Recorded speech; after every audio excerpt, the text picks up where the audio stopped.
Yes, he was asking how grisly it was to actually film the chainsaw scene in the boat. That was a scene that was actually sort of plagued with some technical problems, and I don't know if any of you have had a chance to read the actual novel, Daniel Woodrell's novel of Winter's Bone. But in the novel, it's you know, it is winter time. Everything's frozen. The ground is frozen. The lakes are frozen. And by the time that they were in Missouri, which was in 2009, February and March of 2009, we were in Southwest Missouri. Stayed in Branson, filmed about an hour in Taney and Christian counties. Some snow was there when they first got there, but by the time I arrived, things were starting to melt. Crocuses were coming out. So instead of the frozen lake, and as it's described in the book, there is no boat involved actually. It's an axe. They go to this frozen part of the pond. Jessup has been tied underneath a tree at the bottom of the lake. So we get there and it's actually sort of a big, not a cesspool, but a cow farm pond in the middle of this farm with no snow on it. So we arrived and I saw a little boat and Deborah was like, "You'll be getting in the boat and paddling out." And I went, "With the chainsaw, I'm gonna do that." And I'm kind of accident prone, so, but I figured if I just committed to Mirab, I could do it. So it was an interesting shoot to be out there in the boat with the chainsaw and to actually have the body planted. It was quite intense, particularly for Jennifer Lawrence, who's so wonderful, I think, in the film. But yeah, I'd worked with the chainsaw a little bit before to get a feel of it. Sometimes we had the blade off, sometimes we had it on. It was a little scarier when it was really on. But hopefully it worked. It's obviously an important part of the plot to sum it up. What did I have to do to audition? Well, actually, I went in. Deborah Grenick, who actually lives on the East Coast, had come to Los Angeles, where I live now.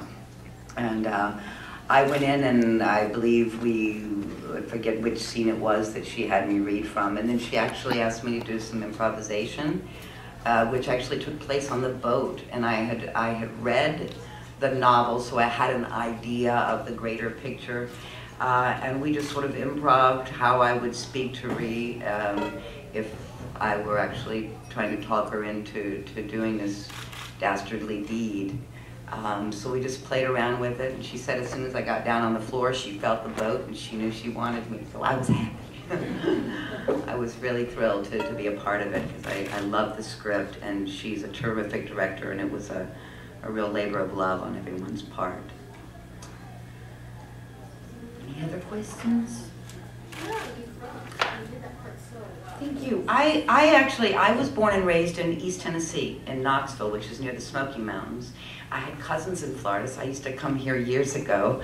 But I've been gone for, 25 years. I lived in New York, and now I'm in Los Angeles. But the wonderful thing that I think that Deborah found with the casting, there's a nucleus of about 5 or 6 of the actors that came from Los Angeles. And most of us had roots in the South, or at least small towns. So I could certainly relate, although I didn't grow up in the mountains. I had relatives and friends, some who did live in very impoverished communities. So I felt like I knew those people quite well, and it's very similar. And actually filming on location in Missouri was just the most wonderful gift of all. These families that Deborah went down in her research early on and met these families that actually eventually welcomed her. She lived on their property where they filmed. They sent back to LA during January. We would get little tapes of their voices and pictures so that we could start to get a sound of the lilt of that specific region.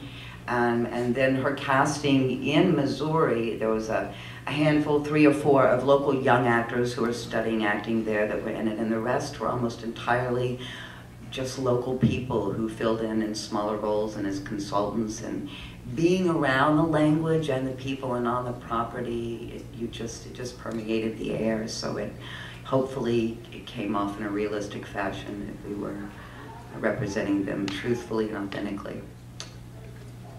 Yes? Were you there when they gutted the squirrels? Was I there when I gutted the squirrels? No, thank God I was not there when they gutted the squirrels.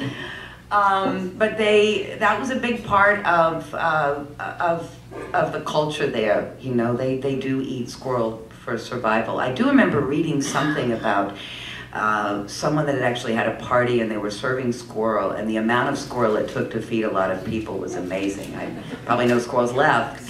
But they did have consultants and hunters there that, and so that Jennifer and everyone could actually learn the real gutting of it. No, I missed that part. There were a lot of dogs and cats down there, though. It was like everywhere you looked, there's just so many animals, and sometimes they're in the shot. It was like, don't pick it up because it might run away, and then it'll ruin the shot.